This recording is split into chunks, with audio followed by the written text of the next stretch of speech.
내 거룩한 산 모든 곳에서 해됨도 없고 상함도 없을 것이니 이는 물이 바다를 덮음같이 여호와를 아는 지식이 세상에 충만할 것임이니라.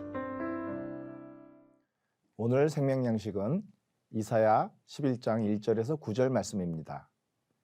메시아에 대한 구약의 예언을 담고 있는 오늘 본문은 크게 두 부분으로 나누어 볼 수 있는데요.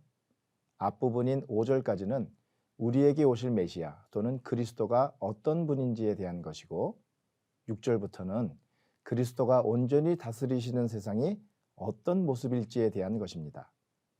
먼저 앞부분을 같이 보시죠. 이새의 줄기에서 한 싹이 나며 그 뿌리에서 한 가지가 나서 결실할 것이요 그 위에 여호와의 영 곧 지혜와 총명의 영이요 모략과 재능의 영이요 지식과 여호와를 경외하는 영이 강림하시리니 그가 여호와를 경외함으로 즐거움을 삼을 것이며 그의 눈에 보이는 대로 심판하지 아니하며 그의 귀에 들리는 대로 판단하지 아니하며 공의로 가난한 자를 심판하며 정직으로 세상의 겸손한 자를 판단할 것이며 그의 입의 막대기로 세상을 치며 그의 입술의 기운으로 악인을 죽일 것이며 공의로 그의 허리띠를 삼으며 성실로 그의 몸의 띠를 삼으리라. 이새의 줄기, 즉 다윗 집안의 자손으로 오실 메시아에게 여호와의 영이 강림하신다고 하십니다. 그래서 메시아에게 있는 지혜와 총명, 모략과 재능은 세상의 것과 같지 않고 하늘에서 오는 하나님의 지혜와 총명이고 모략과 재능입니다. 무엇보다 메시아는 세상 사람들과는 달리 여호와 하나님을 경외합니다. 경외한다는 말에는 두려워한다는 의미가 포함되어 있습니다. 그리스도께서는 자신 안에 충만한 여호와의 영을 따르면서도 혹 자신의 뜻이 여호와 하나님의 뜻에 어긋날까 두려워하는 마음으로 행한다는 것입니다. 단순히 여호와 하나님이 자기보다 더 크고 센 분이기 때문에 마지못해 그렇게 하는 것이 아닙니다. 오히려 여호와 경외하기를 즐거워한다고 합니다. 두려운 마음을 가지고 여호와께 순종하는 것, 그것보다 더 좋아하는 것도 없고 더 즐거운 것도 없고 더 하고 싶어하는 것도 없다는 것입니다. 다른 것들은 모두 시시하고 의미가 없다는 거죠.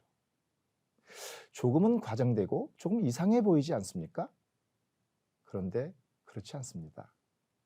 우리도요, 누군가와 사랑에 빠져 있을 때는 사랑하는 사람의 뜻대로 하기를 좋아하고 기뻐하지 않습니까? 혹이라도 사랑하는 누군가의 뜻을 거스르지는 않을까 노심초사하지 않습니까?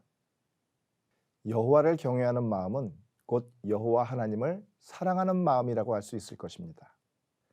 하나님을 사랑하지 않으면서 하나님을 경외한다면 그건 하나님을 향한 두려움에 사로잡혀 있다는 것인데 이는 여호와의 뜻에는 동의하지 않지만 그 힘에 굴복할 뿐인 사단의 무리에 해당하는 특징일 것입니다.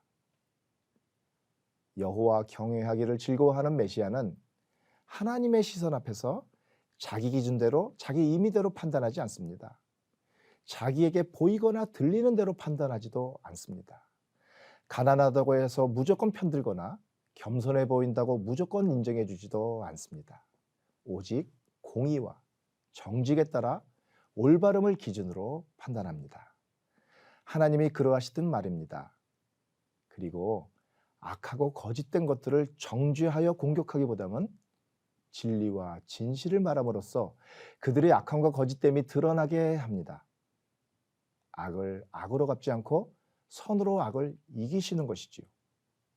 이런 메시아가 오셔서 우리를 다스릴 때, 그것도 온전히 다스리실 때 어떤 일이 벌어질까요? 그것을 본문의 뒷부분인 6절 이하에서 말해주고 있습니다. 같이 보시죠.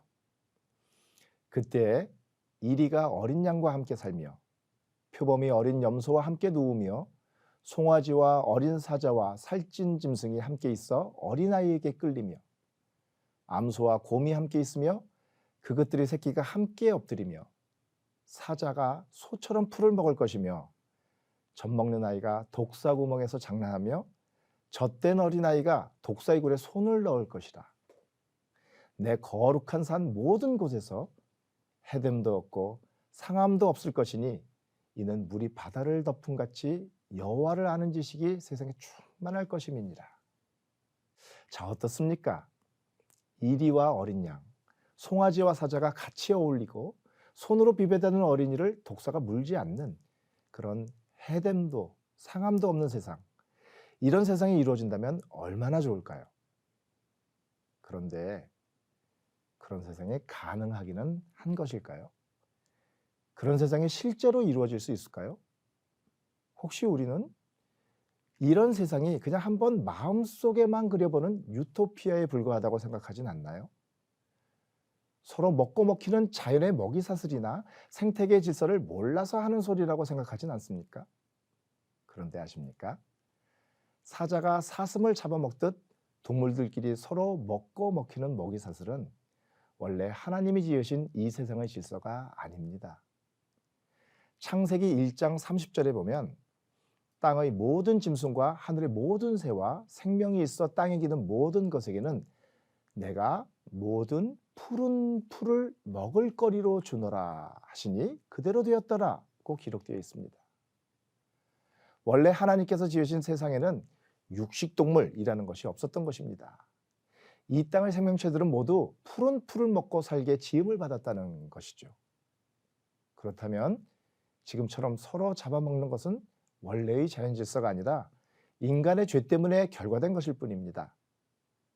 사자도 이리도 뱀도 풀을 먹고 산다면 서로 간에 으르렁댈 일도 없고 누가 나를 공격할까 봐 경계하며 각을 세울 일도 없지 않겠습니까? 그런 세상에서는 사자도 어린 양도 뱀도 모두 평화롭게 공존할 것 같습니다. 물론 우리 힘으로는 꿈도 꿀 수 없는 그런 세상입니다. 하지만 원래 세상을 그렇게 창조해내신 분은 다시금 세상을 그렇게 회복시킬 수 있습니다.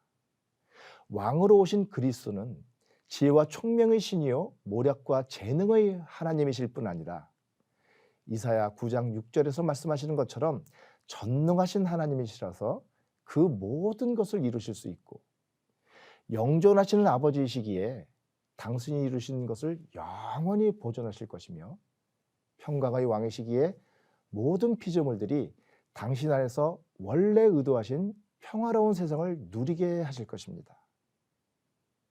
그 온전한 완성은 주님께서 다시 오실 때 이루어지리라 약속되어 있지만 그 시작은 이미 우리 마음속에서 움트고 있습니다.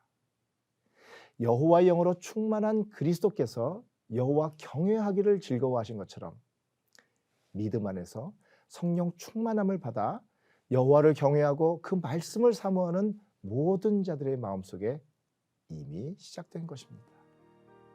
우리에게 오신 그리스도 예수님을 진실된 마음으로 영접하고 그 말씀이 진리임을 믿고 따름으로써 언젠가 온전히 이루어질 그 평화의 나라를 지금 이 땅에서 미리 맛보며 사는 우리 모두가 되시기를 바랍니다.